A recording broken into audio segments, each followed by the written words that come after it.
Olá, o convidado para mais uma conversa no Memorial é um brasileiro desassombrado, nascido no mundo rural do Vale do Açu, cresceu em sítios e fazendas das terras de Carapebas, hoje Afonso Bezerra, e do município de Macau.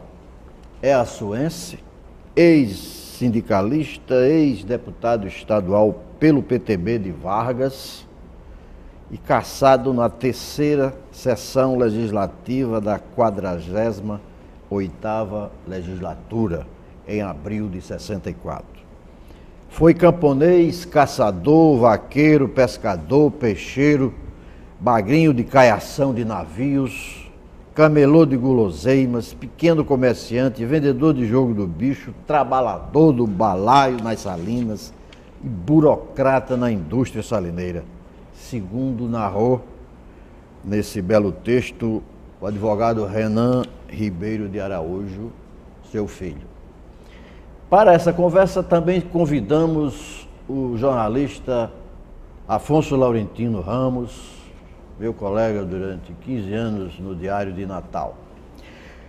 Seja bem-vindo, deputado Floriano Bezerra de Araújo, para essa nossa conversa. Obrigado. Deputado, sua história de lutas é conhecida por muitos. Há vários depoimentos, há vários testemunhos sobre a sua luta, inclusive reunidos em documentários e num livro escrito também por você em 2009. Mas muitos dos nossos telespectadores gostariam de ouvir a sua própria narrativa sobre a sua luta, que foi longa. Vamos começar, deputado, resgatando a história de outro guerreiro, que vem a ser seu pai, Venâncio Zacarias de Araújo, prefeito de Macau, de 1958 a 62, um operário que virou prefeito. Vamos começar pelo Venâncio Zacarias? Sim. Fique à vontade, pode ficar à vontade. Venâncio Zacarias, meu pai,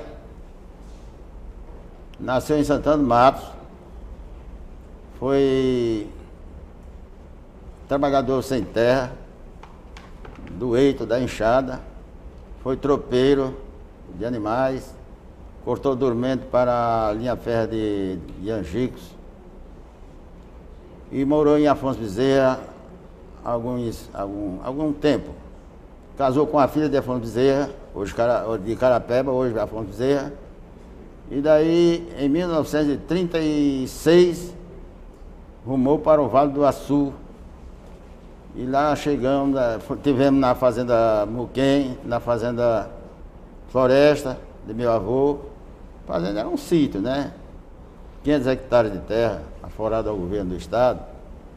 E então, de lá fomos para o Vale do Açu, 1937 para 38. Em 38 veio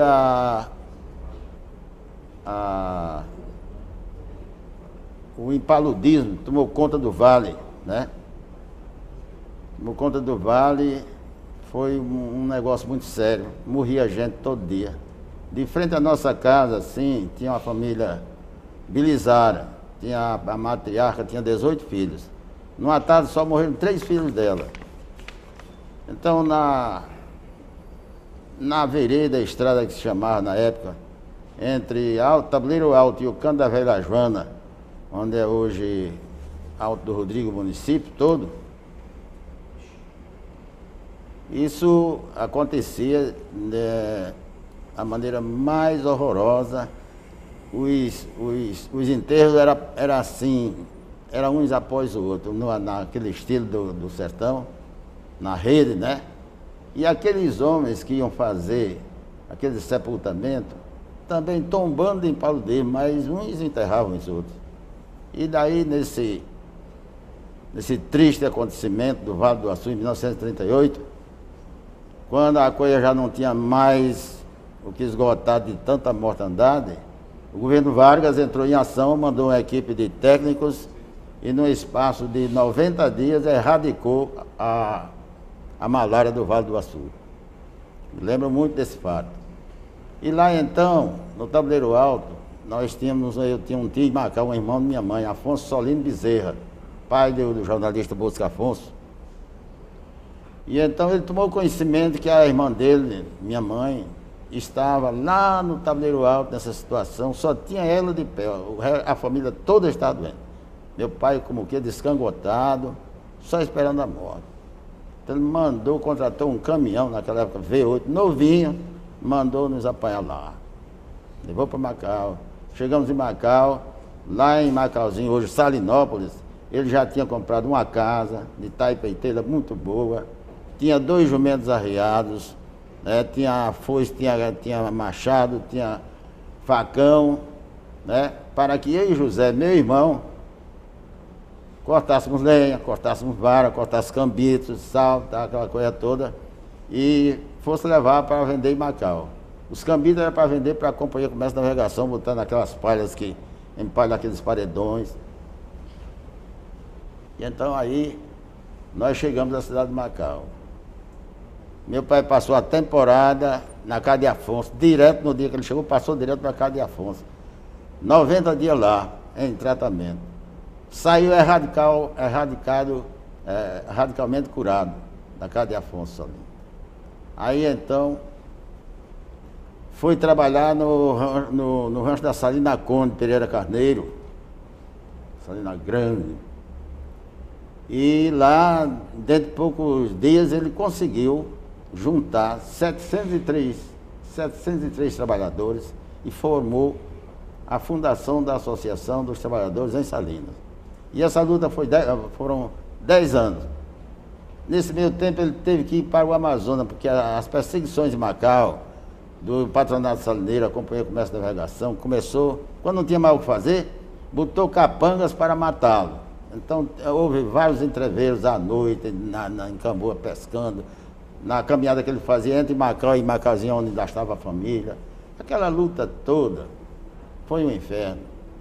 Então chegou um ponto que eles preteriram dele pescar nas Camboas de Macau. Então ele estava resumido a morrer de fome com a família. Então eu e o José, meu irmão, bem novos, com 11, 12 anos por aí, fomos obrigados a tomar a frente da família, a entrar nas pescarias para sobreviver com a família. Foi o tempo que veio então a grande campanha do Trabalhadores para o Amazonas, o SENTA, Serviço Nacional de Trabalhadores para o Amazonas. Deixa eu interrompê-lo. No primeiro ano de trabalho, ele já liderou essa mão de obra e fundou essa associação. Fundou a associação. Ele tinha um histórico de luta ou nasceu? Ou esse líder sindical nasceu? Ele tinha trabalhado na Salina umas 2 ou 3 vezes. Ah, sim. É porque ele era líder nato mesmo. Então era um líder nato mesmo. Aí migrou para Borracha. Foi para Borracha. Por lá passou 2 anos. Para poder chegar ao Rio Grande do Norte, foi preciso entrar em ação junto ao governo lá o interventor na época, né? Recorreu ao interventor para dar cobertura a ele sair do seringal, porque o homem lá, o dono do seringal, que era um potiguar chamado Manuel Saraiva, sabe? Esse homem tinha enriquecido no Amazonas e se habituou àquilo, né? Pegar o trabalho do homem, explorar o homem, trabalhar, essa coisa toda. E quando o homem fazia as contas, queria fazer as contas, ele mandava fazer. Mandava os capangas por fora, quando o sujeito ia passando, matava, eliminava e pronto. Ele ficava sempre com tudo. E assim ele enriqueceu. Manuel Saraiva. E daí, meu pai, Venâncio Zacarias de Araújo, foi ao interventor e pediu cobertura policial para poder sair de lá. Explicou do fato todo. O interventor mandou uma escolta lá no seringal para o Manuel Saraiva fazer a conta dele, entregar tudo direitinho, conferir, a polícia conferir as contas dele juntamente com ele E de lá vim com ele até quando botou a bordo do navio para ele viajar para o norte, para o Rio Grande do Norte. Foi assim que ele conseguiu sair do Amazonas para cá. Sempre foi um homem perseguido pelos poderosos. Em 43, conseguiu fazer o registro na Delegacia do Trabalho, o registro dessa associação. Ele já estava de volta em 43. 43 já estava de volta, conseguiu o registro da associação. Em 1948, conseguiu transformar em sindicato. A carta foi assinada pelo ministro Honório Monteiro em 11 de novembro de 1948. 11 de novembro de 48. Foi. A luta 10 anos, 10 anos depois... de luta renhida mesmo, de vida e morte. Afonso, a palavra é sua, Afonso. Você Eu gostaria conhecia, apenas do seguinte. essa luta sindical Aí foi de Venâncio. Venâncio? Ainda? Essa luta aí foi de Venâncio Zacarias. Isso. É o pai dele. Isso. Aí ele chegou a prefeito de Macau quando? 1958 a 62. 20 anos depois de chegar em Macau. Conheceu, Afonso? Não, conheci. Agora, Floriano também eu conheci muito mais ainda, porque é mais ou menos da minha geração, né? Isso. Então, eu me lembro bem que eu fui a Macau, que houve uma intervenção lá, e Antônio Matos Cerejo, que era muito ligado a Monsenhor Alfredo, Essa intervenção já foi já... eu não sei- com os militares. Não, eu acho que não, foi um problema, não sei, uma briga lá. Se foi o governo do Monsenhor Valfredo, já foi de 60 para frente. Valfredo foi eleito em 65. É, isso mesmo. Entendeu? Eu estou só falando uma passagem que eu tive lá. E Antônio Matos me chamou. Antônio Matos Cereja era procurador, então eu era casado com uma filha do Túlio Fernandes, que foi deputado estadual pelo PSD. Chegando lá, Macau estava muito coisa. Ele estava exilado em casa. Eu conhecia Floriano. Quem me falava muito em Floriano era Luiz Maranhão Filho, né? E eu resolvi fazer uma visita sozinho a Floriano, viu, Aloysio? No outro dia, Natal só falava, lá em Macau só falava na minha visita a ele. O secretário do interventor. o assessor do interventor visitou Floriano. Floriano. Imagina o tititi que tinha na cidade. Eu fiquei logo popular lá, entendeu? Aí seria diz, rapaz, o pessoal aqui só fala nisso. Eu digo, eu resolvi porque eu fiz em caráter pessoal. Não tem nada a ver de assessor do interventor. Você é meu amigo, tudo bem. Mas eu acho que o Floriano precisa de uma solidariedade. Eu dei como amigo. Conhecia ele demais. Entendeu? Então, mais ou menos o que eu tenho a dizer aqui. Agora, Floriano está morando hoje mais em Natal. Mora em Macau. Mais em Natal, mas vai sempre a Macau. Raramente. A vida sindical de Macau mudou? Aí eu pergunto a ele. Como mudou? Porque Macau era assim, o berço como o berço do Tinha sindicalismo. o sindicato mais das organizado grandes da América movimentos. Latina. Tem muito movimento de sindicato era em Macau. Os grandes coisas. As Salinas. O deputado está um pouco desligado da luta sindical lá por Macau. Não, ele participou. Da minha eu estou ligado. Agora, lá em Macau não tem luta sindical. Não. Hoje, no momento, não tem, né? O golpe militar varreu tudo. Voltando ao seu pai, ele foi eleito enfrentando, evidentemente, alguma oligarquia. Ele fez o sucessor? Não fez o sucessor por um circunstancial todo especial. É que eu sempre fui ideológico. E então o candidato que ele lançou foi o vice-prefeito dele durante a campanha, durante o mandato dele.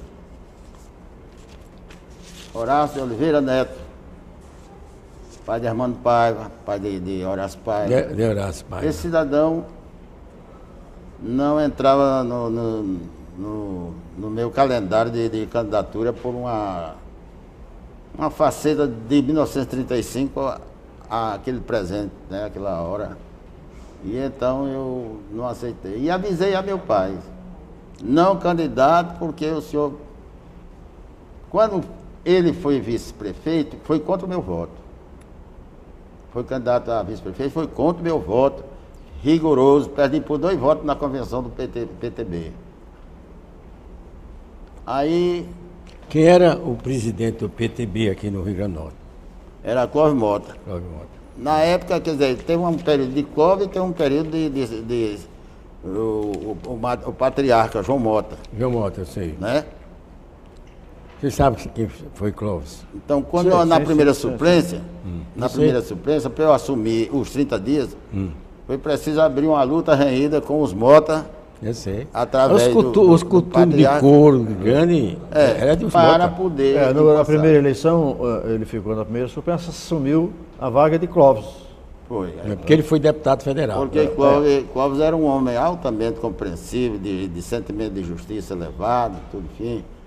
Foi o burguês, foi o patrão mais brasileiro, mais extraordinário, mais social que eu conheci, foi Clóvis Coutinho da Mota. Clóvis foi presidente da Câmara Federal. Você sabe disso, né? É. E foi vice, foi eleito vice-governador com Valfredo. Isso. mesmo. Valfredo. E nesse período, quem presidia a Assembleia era o vice-governador. Eu acho que sim. Isso. Quem presidia a Assembleia era o vice-governador. Deputado, toda a sua trajetória política tem por base a cidade e a região ali de Macau. Macau, né? Aquela ali. Mas até chegar à Assembleia Legislativa,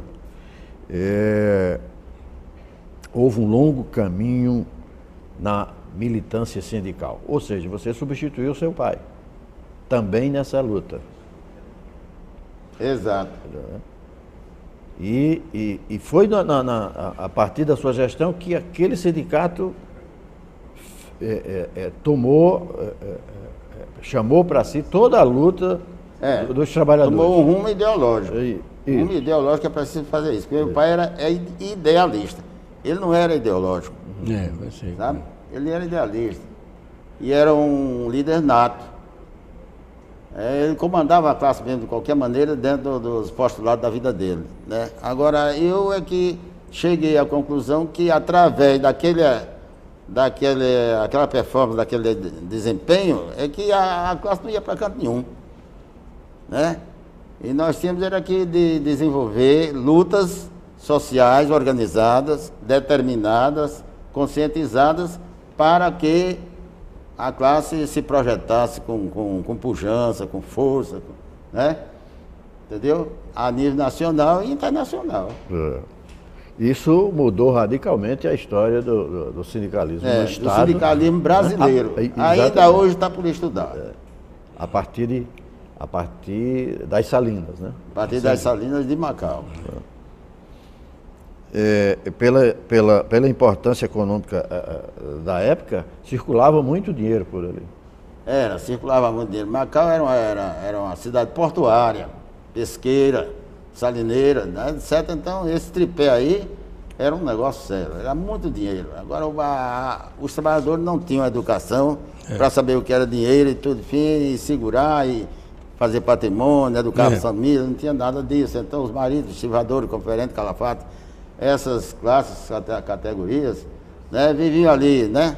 Entendeu? Eu sei. Então, chegou um ponto que tinha estivador que no dia que chegava de volta no lugar de ir para casa, ia para a Coreia, as Coreias, o Mata Sete, e chegava lá, botava a mulher nas pernas assim, e outras bebidas, estendia assim a mão assim, fala braço direito, era R$100. Fala braço esquerdo, era outro 100. Essas coisas, né? Era dinheiro demais. Entendeu? Ganhava um dinheiro. Né? Macau foi um polo. Essa é econômica do Rio Grande do Norte. Não tem a menor dúvida. Macau, ali, Areia Branca, né? Olha, para provar, para dar uma noção, a extensão da luta que eu travei em Macau junto com os trabalhadores, né? E meu pai ali encostado, eu quando estava nessa luta durante 10 anos, que eu fui eleito vice-presidente com meu pai na presidência. Aí fui eleito 4 vezes presidente do sindicato, né? Os mandatos eram de 2 em 2 anos. Depois do golpe militar, que eles passaram para 3 anos, que era para se segurar os sindicatos, né? Ainda hoje continua 3 anos. Pois bem, aí um determinado dia nós resolvemos ir conhecer as salinas de Cabo Frio. Eu fui para o Rio de Janeiro para uma eleição diretiva da Confederação e lá então resolvi ir com os companheiros de Mossoró conhecer a salina de Cabo Frio, inclusive uma usina que tinha lá de procedência francesa para refino de sal. Deputado, o senhor continua essa história lá no Rio, daqui a pouco, um instante só.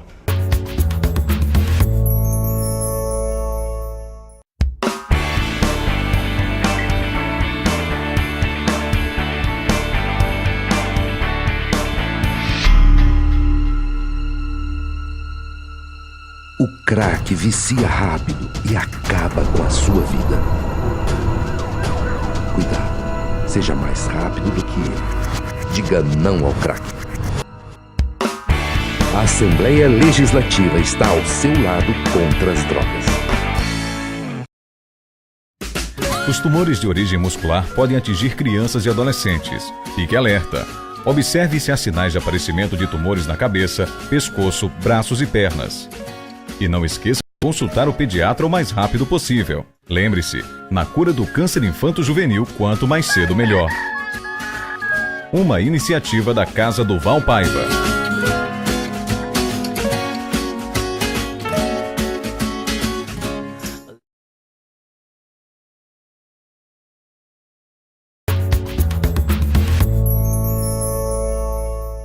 Estamos conversando com o deputado Floriano Bezerra de Araújo. No intervalo, o senhor falava sobre uma visita ao Rio, às Salinas. O que trouxe de lá? Que legado Cabo trouxe? Frio. Cabo Frio. É que fomos conhecer a usina de refino de sal de Cabo Frio. Lá chegando, eu aceitei com os 2 companheiros de Mossoró, José Barbalho Bezerra e um outro. Vocês vão por aqui, vão ver a usina lá de perto na medida do possível. E eu vou por aqui porque eu quero falar com os trabalhadores. Levei um contrato dos nossos, outro contrato que eu tinha feito, nós tínhamos feito. E fui lá. Enquanto eles estavam olhando a usina, eu estava conversando com os trabalhadores.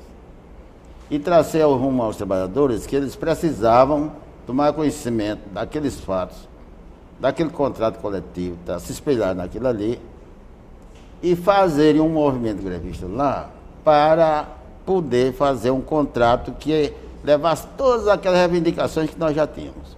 Era preciso igualar essa linha de Cabo Frio com as de Macau. E os trabalhadores tomaram a sério o problema. E quando eu voltei a Macau, 6 meses depois, aconteceu a grande greve. Era governo Jânio Quadros.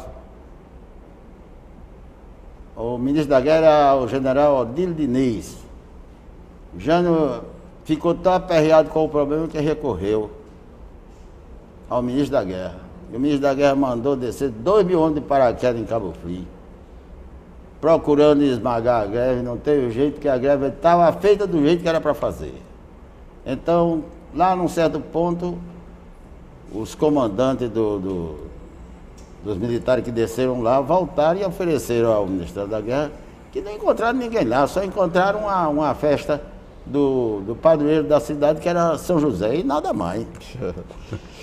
Deputado, o senhor também, como líder sindical, fundou os 2 primeiros sindicatos de trabalhadores rurais do Rio Grande do Norte. No Vale do Açu? No Vale do Açu e um em Carapé, em Afonso Bezerra.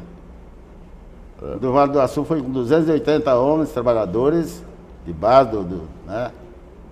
E eu dei o nome de Sindicato dos Trabalhadores na Indústria da Extração da Cera do Vale da Carnaúba. O de Açu? Do Açu, do Vale do Açu. Porque quem trabalhava e quem trabalha na cera da Carnaúba, trabalha também na lavoura, lavra a terra, etc. É a mesma coisa. E eu não queria que ninguém entrasse lá para destruir a unidade dos trabalhadores. Meu cuidado sempre foi a organização e a unidade. Nós precisamos de unidade, consciência política. Sem consciência não vamos para canto nenhum. Está aí o Brasil todo indo, 1.500 até hoje, do mesmo jeito. Ficando pior cada dia. Por falar em unidade, Ao conhecer o trabalho do deputado federal Chico Julião, né, o senhor esteve em Recife, né, o senhor já havia notado que os sindicatos rurais estavam devagar e precisava dessa unidade. Exato. E ao visitar certa vez Pernambuco e alguns municípios, ali você também foi convidado a fundar no Rio Grande do Norte as Ligas Camponesas. Verdade. Você esteve em Recife com Julião, noutra oportunidade, no hotel... Lá naquela época era o Hotel 5 Estrelas, ou 4 Estrelas de Pernambuco. Hotel Guarapes? Hotel Guararapes. Houve um episódio interessante que eu gostaria que ele comentasse, não sei se lembra, Chico Julião elogiando Câmara Cascudo, e ele perguntou por Gilberto Freire. Exato. Lembra, qual foi a reação de Chico em relação a Gilberto Freire? Quando ele me perguntou sobre Câmara Cascudo, eu dei lá a minha versão sobre Câmara Cascudo. Aí eu digo, agora você vai me dar alguma informação sobre a obra de Gilberto Freire, né? No Nordeste brasileiro, tá, etc., os costumes, tá, aquelas coisas, etnografia, etc. Aí ele disse, olha, Floriano, Gilberto Freire devia ter morrido no dia que lançou Casa Grande e Senzala. Eu fiquei assim, meio estarrecido. Por que isso? Por que isso, Julião?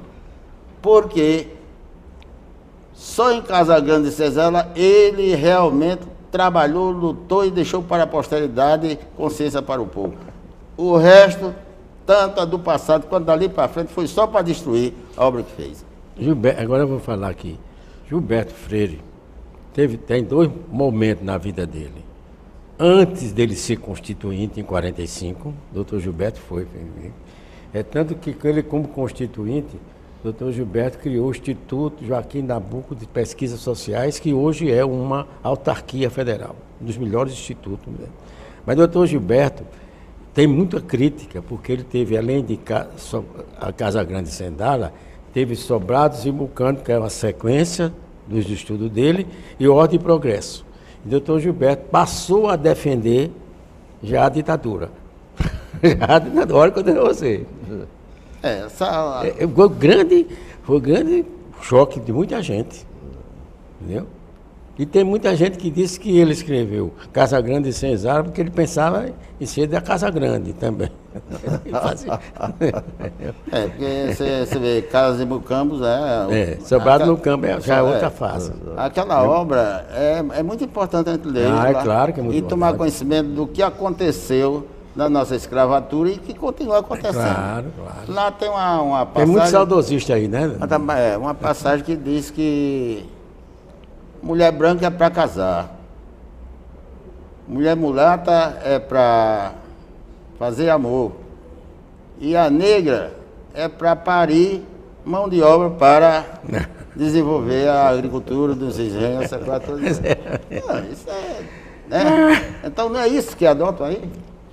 Deputado, na sua luta sindical, né, e mesmo já no parlamento, que o senhor não foi outro campo de luta, foi a tribuna aqui na Assembleia, mas a igreja de Dom Eugênio Salles também tinha um trabalho do movimento de educação de base, o SAR, né?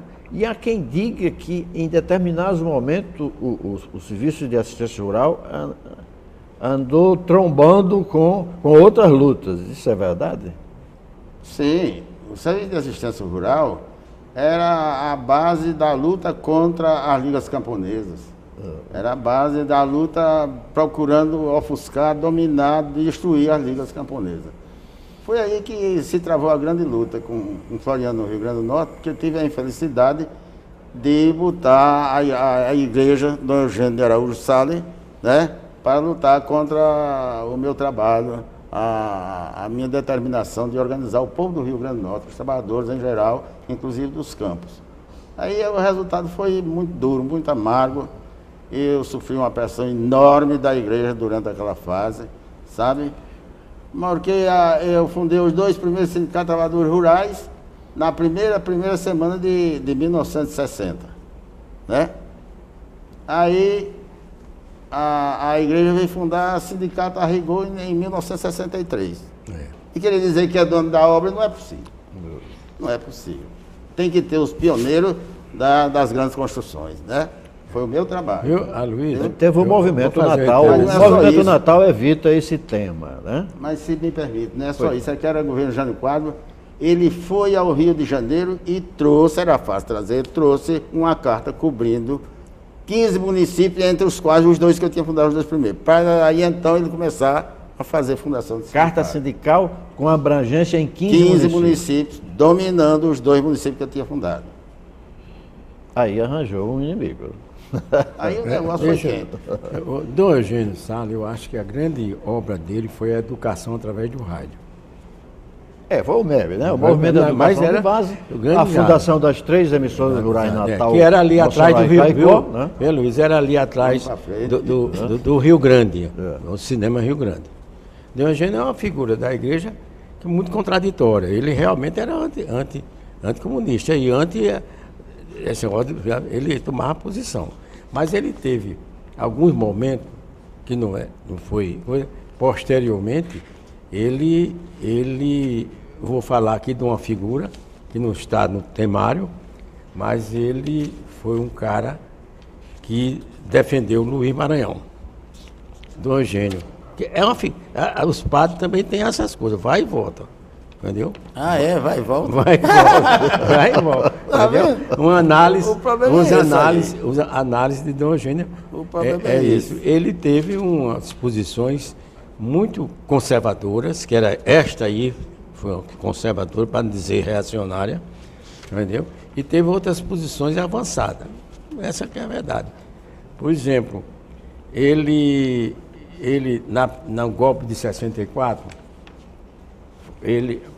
houve um movimento aqui do Milico de fazer uma missa coletiva, todas as igrejas de Natal, a favor do golpe de 64. Ele vetou. Ligaram para ele vetou. Dizendo o seguinte, o argumento do Eugênio era o seguinte: enquanto tiver um preso político acorrentado nas cadeias aqui, a igreja não faz missa. Proibiu. Deputado, entendeu? Eu estou só apenas mostrando as posições do Eugênio, né? Chegando não era ligado a ele, não, mas... Essa cátedra aí é muito fácil, sabe? Chegando à Assembleia, o ex-líder sindical, quer dizer, encontrou mais uma tribuna para lutar. O senhor conseguiu legislar? Sim, porque eu entendo que legislar não é só fazer projeto de lei, fazer proposição, que signifique isso. Eu pergunto porque você estava praticamente isolado no meio da casa. Ou tinha alguns amigos? Exatamente. Tirando a época que Luiz Maranhão estava comigo, 58 a 62, daí em diante só tinha Ramiro Pereira de Lages, que era PTB. Da legenda do PTB, ficava por ali, também isolado até um certo ponto, sabe? Então eu cheguei assim, olhei para todos os lados, naquele tempo a Assembleia era só para dizer, não tinha nada. Me diga uma coisa. Hoje essa imensidão aqui, 3 andares, tudo para onde vai, a gente não sabe nem por onde é que sai, por onde é que entra, sabe? Naquele tempo era uma lata velha, por assim dizer. Gerôncio Queiroz. Não tinha nem máquina para a gente escrever um requerimento. Gerôncio Queiroz. Aí, com licença, eu estou despachando aquele outros aí. Então, eu quando cheguei, olhei a situação, digo, aqui eu já sei qual é o caminho. Então, tomei a sério a tribuna da Assembleia. Era o grande baluarte, né? E então eu entrei nos requerimentos para valorizar todas as opções de classe do Rio Grande do Norte, todas as vontades dos trabalhadores em geral, da Previdência em geral. Tinha uma gama de IAPAs, né?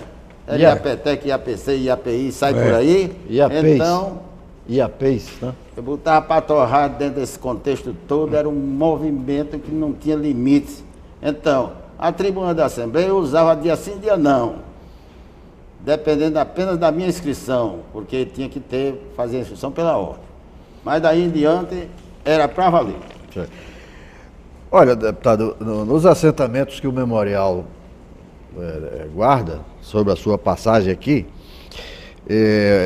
o senhor presidiu a Comissão de Saúde em 63, foi suplente da Comissão de Constituição e Justiça, da Comissão de Comércio, Agricultura, Indústria, Obras e Serviço Público, foi titular da Comissão de Educação e Cultura, Saúde Pública e Assistência Social, vice-presidente da Comissão de Educação e Cultura e vice-presidente da Comissão de Agricultura em 59. E tem uma lei, eu acho que ninguém não percebeu, o senhor aprovou uma lei reconhecendo de utilidade pública a Associação dos Marinheiros e Fuzileiros Navais do Brasil. Esta lei, dia 8 de janeiro, foi publicada no dia 8 de janeiro de 64. Ou seja, o Brasil estava pegando fogo. Isso aí foi um dos problemas que gerou 64. Aí você vê que eu estou organizando o povo, né? Exato. Meu trabalho na 64, função, né? Era uma célula. Já era bem próximo de, 60, Era um de caminho, março, né? Um caminho de organização da luta, né? Agora, eu queria fazer uma pergunta a ele. Aqui você participou da grande luta do Petróleo é Nosso.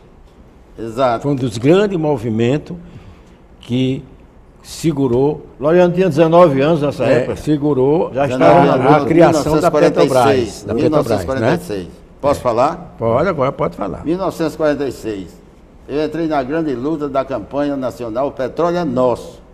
Então, no Vale do Açu, naqueles vilarejos, naquela cidadezinha e tal, essa coisa toda, dentro daquelas fazendas, onde tinha gente, onde tinha ajuntamento de trabalhadores, nós fizemos de madrugada, meia-noite, enfrentando cachorro, violentos, tudo fim. Eu e o companheiro José Ribamar dos Santos, chamava José Damiana de Macau, cabra valoroso, corajoso. Nós entramos em ação e fizemos aquela campanha lá naquela turma, movimentamos o vale, deixamos o vale de pé na campanha O Petróleo é Nosso. E essa campanha nós levamos juntamente com milhares, milhões de brasileiros, até quando fomos com ela dentro dos mictórios naquela época, hoje é banheiros e tal, mictórios daquela época, a campanha O Petróleo é Nosso. Quando os brigadeiros chegavam lá, os oficiais da aeronáutica chegavam lá, se arrepiavam, ficavam revoltados, morriam do coração, porque não sabiam como aquilo era feito. Era daquele jeito.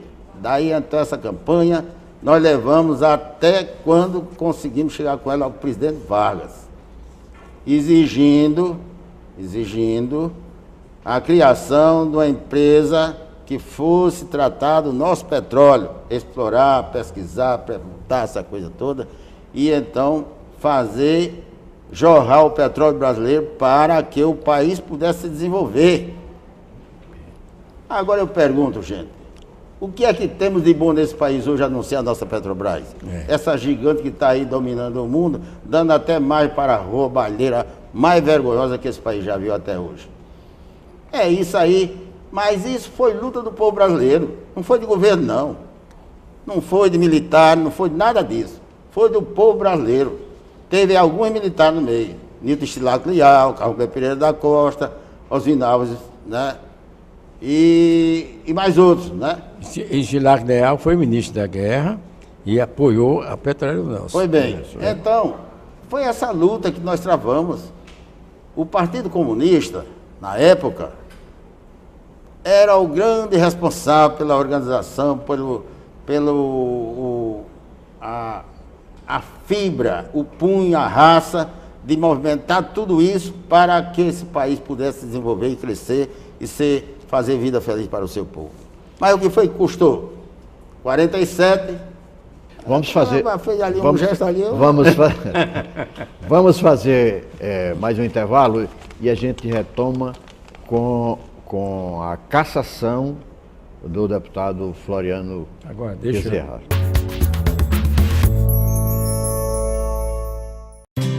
O Instituto do Bem chegou em Natal para trabalhar em favor da vida. Nosso foco principal é ajudar na doação de órgãos e apoiar as pessoas que esperam o transplante. Junte-se a nós e vamos fazer o bem. Instituto do Bem. Ação e doação unidas por um bem maior. Doe órgãos. A vida agradece.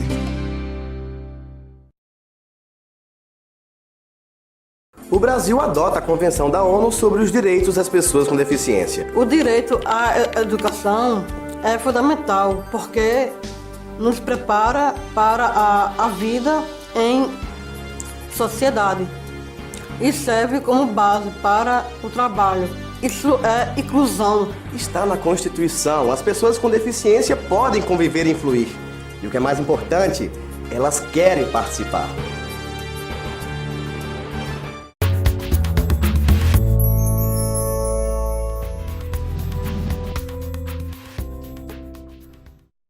Estamos entrando no terceiro e último bloco da nossa conversa com o deputado Floriano Bezerra. Deputado,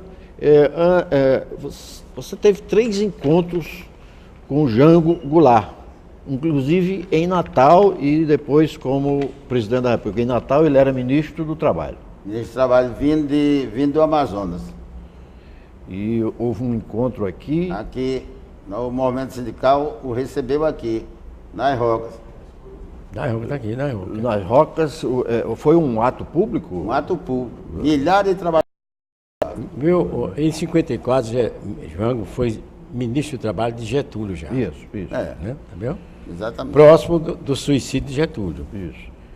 O ato público com os trabalhadores...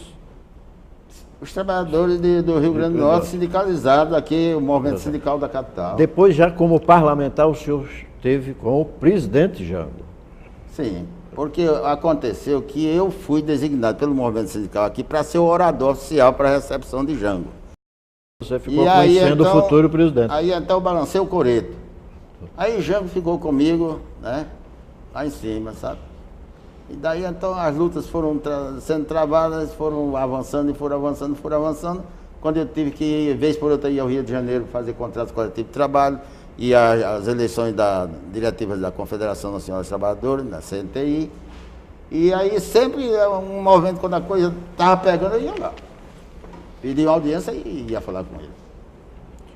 Deputado, o senhor criou o gabinete sindical da presidência da República. O Jango foi maravilhoso para o povo brasileiro, para os trabalhadores. Foi um homem que não abriu dos trabalhadores num centímetro. Eu vou fazer uma intervenção. Recentemente, descobriram uma pesquisa que existia do IBOP, que quando houve o golpe de 64, que não foi divulgada, Jango estava lá em cima das pesquisas.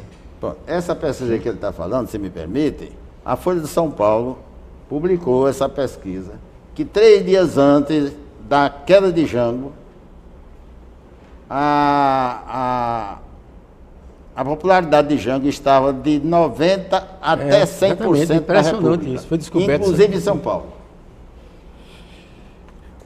senhor Me diga uma coisa, se Jango estava com essa popularidade toda, com o povo brasileiro ao lado dele, que medo tinha dele botar as tropas nas ruas e enfrentar essa gente? Agora a situação vai e tal. Né? O golpe foi, na verdade, foi um golpe da mídia também. A mídia conservadora entrou nisso. E Jango teve, como é que se diz, alguns militares que quiseram reagir.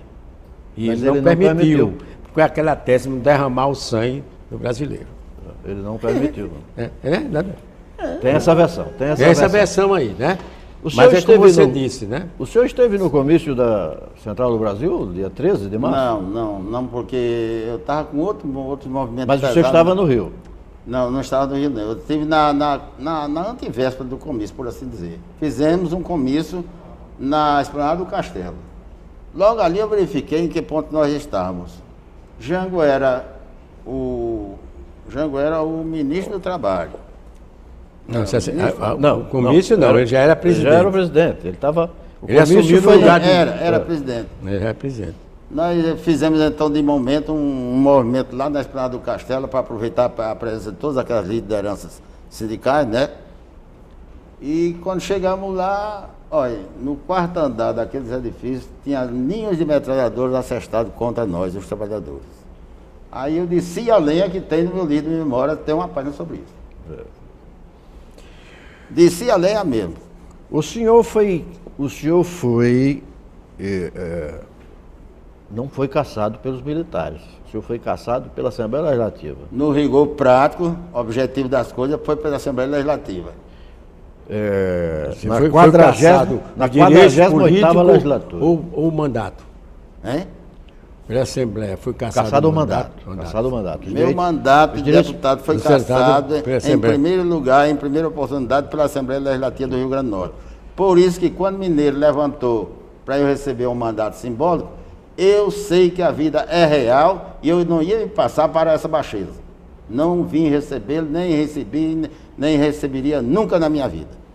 Porque eu não me passo para isso.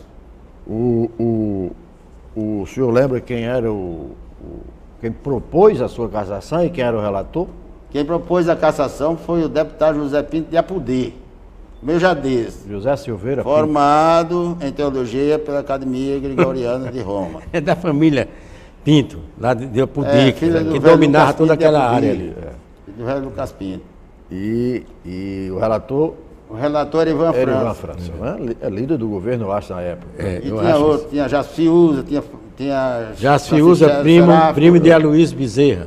Os seus companheiros eram Aderson Dutra, Genô Maria, Aldo Tinoco, sim, Álvaro Mota, Alzair Pereira, Ângelo Varela, Antônio Pereira de Lima, Antônio Rodrigues de Carvalho, Asclepias Fernandes, Boanerges Barbalho, Dari Dantas, Edgar Montenegro, Erivan França, Ezequiel Ferreira de Souza, Francisco Assunção de Macedo, Francisco Souza Revoredo, Francisco Seráfico Dantas, Garibaldi Alves, Gerôncio. Eu acho que esse aí era o pai, não? Gerôncio, que era o pai, Garibaldi, pai. Né?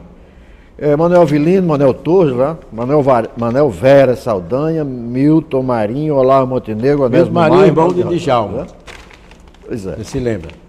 Milton era irmão de Djalma. E presidia a Assembleia o vice-governador, Monsenhor Valfredo Gugel. Né? O senhor foi cassado nessa legislatura cassado e preso em junho, foi em junho ou já em abril? Foi? Eu fui preso em 15 de abril de 1964. Preso mesmo aqui no 16 RI. Eu vim preso de Macau, vim de avião lá para cá, que eu tinha pedido para Macau, João Pinheiro. E só no dia 15 é que o avião pôde chegar lá, porque o inverno era demais. Aí então... O senhor já estava cassado? Não. Eu estava encaminhando, já estavam pensando em me caçar. Veio para cá e a primeira, o senhor teve várias vezes, né? O senhor fui preso aqui, passei quase 8 meses no 16 RI, daí fui para Fernando Noronha, eu, Luiz Maranhão, Aldo Tinoco e Djalma também foi, Djalma Maranhão. Né? Lá passamos quase 3 meses e dias, por aí. Quando então veio a primeira remessa, depois só eu e Luiz Maranhão saímos por último, deixando lá o companheiro de Fortaleza, Tarcísio Leitão, né? Que era um jovem de 22 anos, já advogado, e estava preso lá com a gente. Né? Esse rapaz hoje é o papa do movimento trabalhista em Fortaleza, de advocacia trabalhista. Ele é advogado, né? É advogado, perito extraordinário lá. Diz que lá em Fortaleza tem um mundo de mesas, né? de reuniões, de julgamentos, né? E ele sai de uma, vai para outra, sai de uma, vai para outra, leva essa vida assim, sabe? Aqui, veja bem, eu vou aqui, vai esclarecer o negócio aqui. Floriano não afirmou, mas o Wilton Germano, que é um professor, né? Diz que o sindicato que fez um trabalho sobre lendo e aprendendo, sobre o de pé no chão se aprende a ler, que foi também acabado pelos militares, que Djalma era prefeito. Entendeu? Ele diz aqui que sindicato de Areia Branca em Macau e centro produtor no estado do interior entraram em greve em protesto contra a deflagração do golpe. Diz aqui, isso aqui. Sim, e o que é que você quer dizer? Não, quero dizer o seguinte, não, se você confirma isso aqui. No dia 15 de abril de 64, eu vim de Macau de avião. Sim. Né? Foi a primeira prisão nesse dia, não é? Não é isso? Foi a primeira. Você ainda estava solto nesses dias? Não, estava, É? né? Não, estava não. Ah, Estava solto? Quando eu estava em Macau, eu ainda estava solto. Sei. Agora eu vim de lá para cá já preso, porque quando o João Pinheiro foi me buscar em Macau, Sei. que era capim macio aqui, no campo aviatório, mas já me levou para a base aérea. Eu já vim escoltado por um oficial da base aérea para a DI-7 aqui. Aí o tempo se fechou. Aí começaram as torturas. o senhor recebeu tortura física Torturas físicas. e psicológica, evidentemente? Psicológicas, terríveis, né? Tortura física foi choque elétrico Às e vezes outros a absurdos. tortura Depois, física, banheira psicológica seca, é pior do que a um- física. Se me permite, eu estou com a palavra. Pois bem, banheira seca, que é um pau de um caixão assim, de bordas grossas, o camarada amarrado as pernas e os braços lá para trás, feito uma muquequinha, como se chama no sertão, e jogado dentro daquele caixão ali, quando você taca já nos últimos é que levanta de novo, Aí baixa empurrava de com novo. água. Me fizeram isso comigo umas tantas vezes que eu sei que eu só fiquei vivo. Mas o pior é que pior ou melhor, é que eu estou vivo aqui e estou dando esse depoimento para a história do meu país. É isso.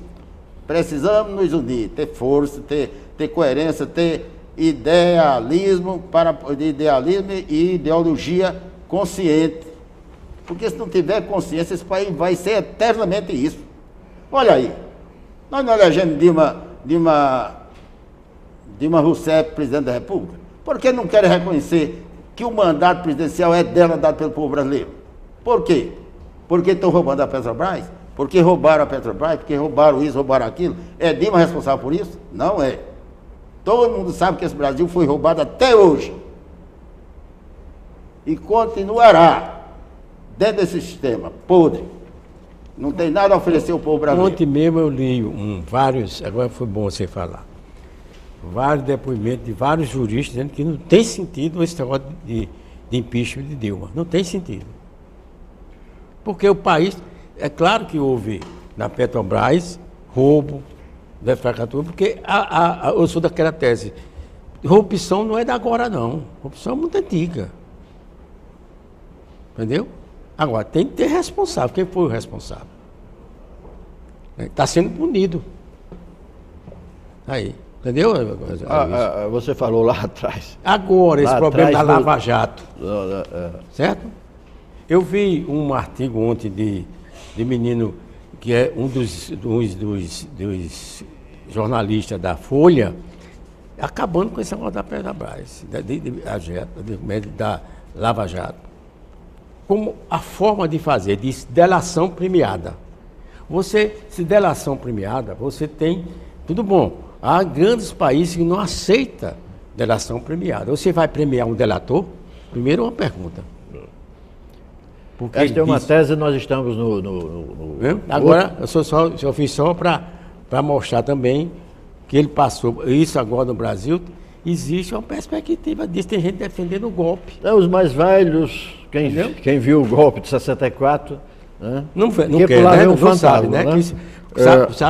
Sabe quando começa e sabe como termina. Não sabe como termina. Mas, essa é a minha o senhor posição. foi preso ou detido pelo menos umas 9 vezes. 9 vezes não é brincadeira, não.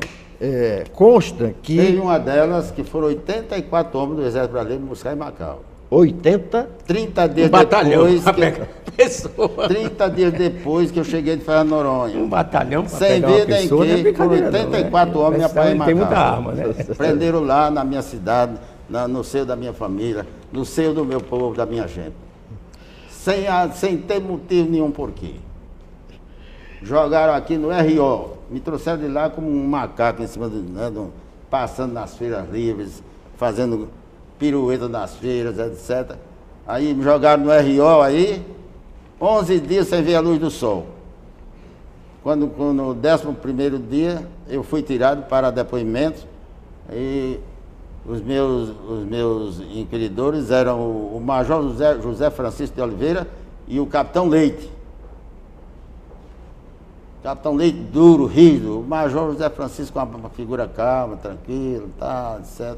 Finalmente, quando está encerrado o depoimento, eu digo, Major, o senhor poderia me dar uma informação? Sim.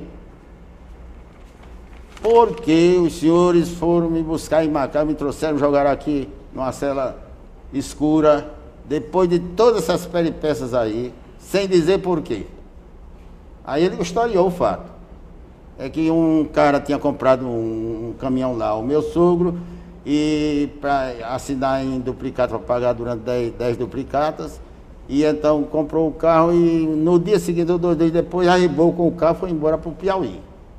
Aí o meu sogro ficou sem o caminhão dele sem nada. Aí veio aqui a Natal e junto à Polícia Federal conseguiu um salvo-conduto e foi para o Piauí tomar o caminhão e tomou o caminhão. Só que o cara, sabendo que a hora era aquela, o que foi que aconteceu? Veio aqui e denunciou que o meu sogro tinha 2.000 armas que eu, deputado Floriano Bezerra de Araújo, tinha enterrado na casa comercial dele, Diogo Lopes, e uma parte na Fazenda Vajota, né? Lá em Macau.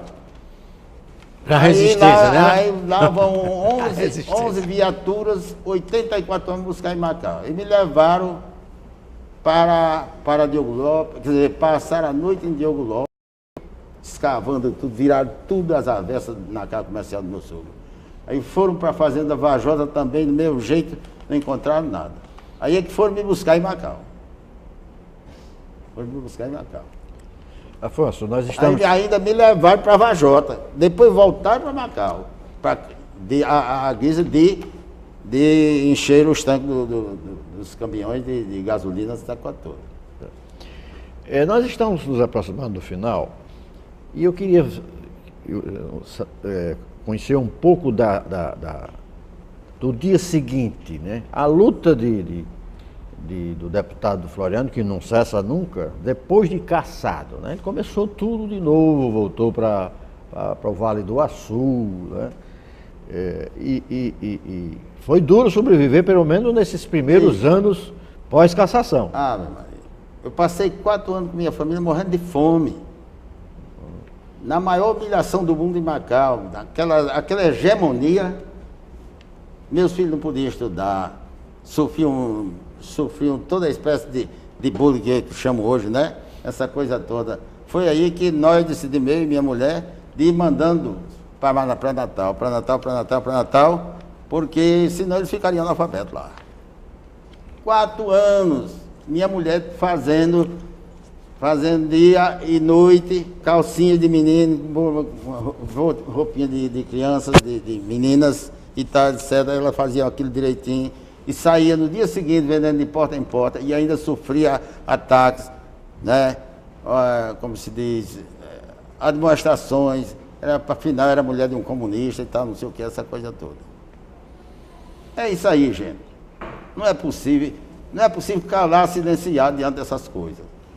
Eu estou com 87 anos, não me está faltando coragem, moral, de maneira alguma, para ser o que sempre fui. Eu sou eu, aqui, e onde for possível. Deputado, no relatório Veras, além do senhor, foram indiciados bem 40 pessoas, mas Moacir de Góes, Olavo João Galvão, o Birajara Macedo, um grande amigo seu, né? E outros colegas do Correio, né? Junto com o Bira, né? Danilo Bessa, Omar Pimenta. Danilo morreu, né? Omar Pimenta, eu acho que morreu também. Não, está vivo. Mailde morreu. Mailde Pinto, né? Djalma Maranhão, Hélio Xavier, Aldo Tinoco, Vulpiano Cavalcante. Aldo está vivo. Carlos Lima, Josemar Azevedo, Geniberto Campos, Meri Medeiros, que foi outro companheiro de luta seu. foi secretário da Liga. Existia também a Liga Urbana, não? Meri Medeiros foi presidente do Sindicato Trabalhador na Construção Civil aqui. E foi presidente da federação também. O primeiro presidente da federação foi Francisco Plato das Chagas. O primeiro foi Geraldo Sabino de Oliveira. Claro, Plato das Chagas é do PTB. Grande companheiro. É muito ligado a Jango Chagas. No relatório Veras, aquele inquérito famoso, aparecem duas mulheres. O senhor conheceu Berenice Medeiros de Freitas e Terezinha de Brito Braga, da rede ferroviária? Lembra delas? Eu tenho vaga lembrança delas, mas eu não militei com elas, nunca... Tem nunca uma que eu não sei se é com dessas elas, duas, que hoje mora na França. Lali. Lali. Lali. E é condesa. Sabia? Isso. Há uma tese, eu acho que é sua, de que se não tivesse havido o golpe militar, o Brasil tinha conseguido fazer todas as reformas, né? A reforma tributária, a reforma urbana, a reforma agrária, a reforma fiscal, né? Essa tese é sua. A tese é do povo brasileiro. É do povo brasileiro. É do povo brasileiro. E Jango ia fazer. Jango não fugiu 1 centímetro, 1 hora sequer, 1 minuto sequer dos compromissos que ele assumiu com a nação brasileira. De maneira alguma. Quando aconteceu o movimento da Marinha, ele se negou de punir os marinheiros. Quando aconteceu o movimento dos sargentos, cabo de sargento, essa coisa toda, ele se negou de puni-los. Quer dizer, isso foi coerência. Até a última hora, ele não abandonou o povo. Ele não abandonou o povo. Foi um golpe militar com uma parte da burguesia e das religiões ali por encostado, a massacrar o povo brasileiro dentro do processo histórico nacional. 2 perguntas para a gente encerrar a nossa conversa, que está muito boa. Qual a diferença do MST para as ligas camponesas? A diferença é muito grande. Agora, porque os tempos são outros, o MST foi fundado em 1984. Por aí. Né? 1984, então, era preciso organizar de novo o povo. Aí quem tomou a frente dessa organização foi os Sem Terra, os homens, né, o movimento dos Sem Terra. É tanto que no meu livro de memória eu falo que hoje está aparecendo essa organização com outras tintas, com outra organização. Porque é outro tempo também. É uma revelação das ligas camponesas daquele tempo. Agora, não aguerridas como as ligas camponesas. A liga camponesa era para resolver. Era para resolver. O MST, a coisa deixa a desejar, porque aqui, ali, acolá, é submetido pelos interesses econômicos, né, da sobrevivência e tal, essa coisa toda. Já a burguesia tem procurado todos os meios e modos de esmagar, né, destruir o MST. O senhor tem mágoas? Ficaram mágoas de todas as injustiças cometidas? Nenhuma mágoa eu tenho de ninguém. Não alimento mágoa de ninguém. A minha mágoa é do Estado brasileiro. É do Estado brasileiro que até hoje se negou de fazer justiça ao nosso povo. Essa é a grande mágoa. Acabamos a nossa conversa, estava muito boa, mas o tempo está esgotado, né? Bertoldo Brecht dizia que os homens que lutam diariamente são imprescindíveis. E acabamos de testemunhar um desses imprescindíveis. Muito obrigado, deputado. Muito obrigado, Afonso. Obrigado, digo eu, Gil. E até o nosso próximo encontro.